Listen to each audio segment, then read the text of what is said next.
Xin chào cả nhà, nhiều ngày rồi Hà không thể làm một cái tóm tắt phim nào ra hồn. Thế rồi, hôm nay, tự nhiên Hà lại có niềm hứng khởi rào rạt với phim ảnh. Lần này là một bộ phim kịch tính tên Phạm Nhân Stone sản xuất năm 2010. Câu chuyện xoay quanh một tay cán bộ già, nắm quyền sinh sát phạm nhân trong tay, một phạm nhân muốn được ân xá và cô vợ xinh đẹp lẳng lơ của hắn. Nghe đến đây các bạn đã phần nào đoán được cốt truyện rồi đó, muốn được ra ngoài nhanh chóng, anh chàng tù phạm năn nỉ vợ mình tìm cách đi đêm với tay cán bộ kia. Tiền thì không có, cô gái đành lấy tình ra để đổi chắc sự tự do cho chồng của mình.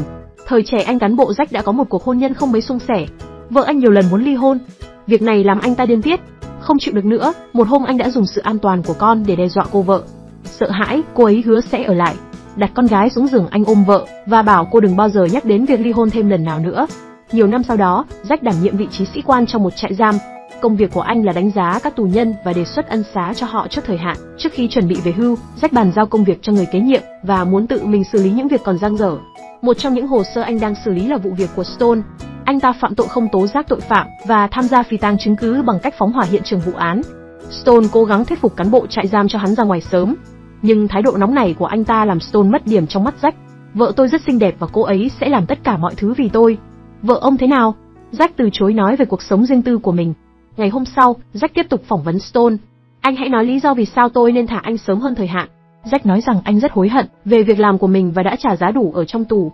Thế anh nghĩ thời gian ở tù của anh đủ để trả giá cho việc anh thậm chí còn không ngăn kẻ thù ác xử lý chính ông bà của mình sao? Stone im lặng không nói nên lời. Gã phạm nhân gọi điện cho vợ nhờ cô ấy tiếp cận với Jack để chạy án cho mình. Sau một vài lần phỏng vấn nữa, dù Stone hết lời năn nỉ và tỏ ra hối hận rất nhiều, nhưng anh vẫn không thể thuyết phục được Jack ân xá cho anh.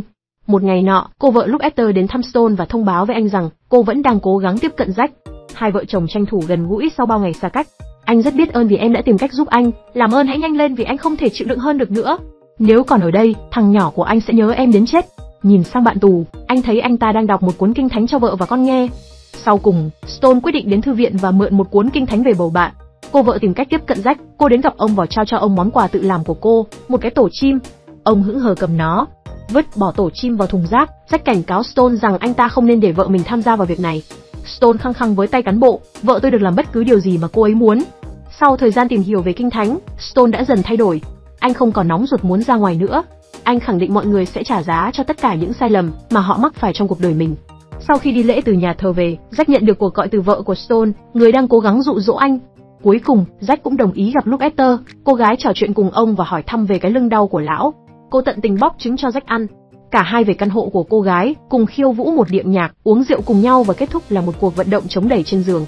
Stone lúc này không muốn ăn uống và anh phải đến bệnh xá. Tại đây, anh chứng kiến cái chết của một người bạn tù khác và anh dần nhận ra điều gì đó.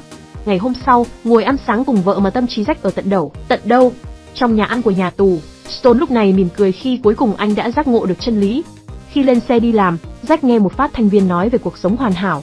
Jack đi chơi golf và lại đến chỗ lúc Esther để tận hưởng cuộc sống như lời phát thanh viên nói. Khi cô vợ đến thăm và thông báo mọi chuyện đang tiến triển tốt, anh chồng thờ ơ với lời cô nói. Một thời gian sau, Stone tham dự một buổi nói chuyện khác với Jack. Anh ta nói với Jack rằng anh bắt đầu nhìn cuộc sống trong tù của mình theo một cách khác và nó không vô nghĩa như anh ta nghĩ. Lúc này, Stone không còn muốn được ân xá sớm nữa. Ra ngoài đó sớm hơn, không có nghĩa là tôi đã từ bỏ được bản chất xấu xa của mình. Đêm đó, Jack không ngủ được vì mãi suy nghĩ về sự thay đổi kỳ lạ của Stone. Anh đến gặp lúc Esther. Nàng cho rằng chồng mình chỉ đang diễn kịch để gây ấn tượng với Jack. Mà thậm chí chồng em không được ra ngoài sớm, em vẫn muốn ở bên anh. Em thật xinh đẹp nhưng tôi nghĩ tốt nhất là chúng ta không nên gặp nhau nữa.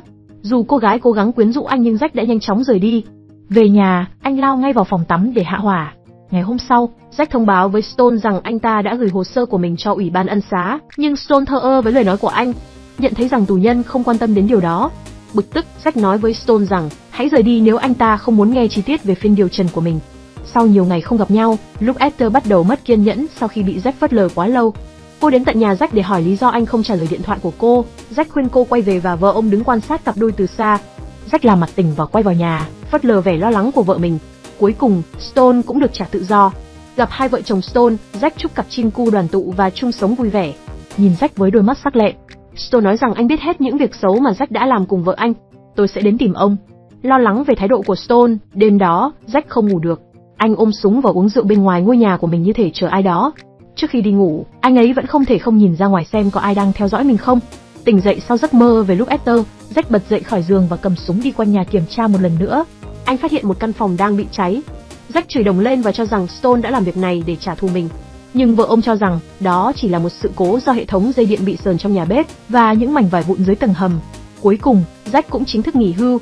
Anh đến cửa hàng giày dép nơi Stone làm việc và tiếp cận anh ta với một khẩu súng trên tay. Jack buộc tội Stone đã hủy hoại cuộc sống của anh, nhưng anh đâu biết rằng chính anh là người tự hủy hoại cuộc sống của chính mình. Một bộ phim không mấy hại thận nhưng cực kỳ hại não. Thông điệp của bộ phim mà Hà hiểu thì có vẻ như là nó nói rằng mọi việc trong cuộc sống đều do Chúa sắp đặt. Mỗi người sẽ tự chịu quả báo do mình gây ra. Chúa dùng âm thanh để giao tiếp với con người. Chính vì vậy kết phim là hình ảnh hai vợ chồng Jack đều nghe thấy tiếng vo ve của một con côn trùng, âm thanh mà Stone nghe thấy khi còn chưa giác ngộ. Đừng ngần ngại đăng ký và cho Hà một like để khích lệ tinh thần nhé.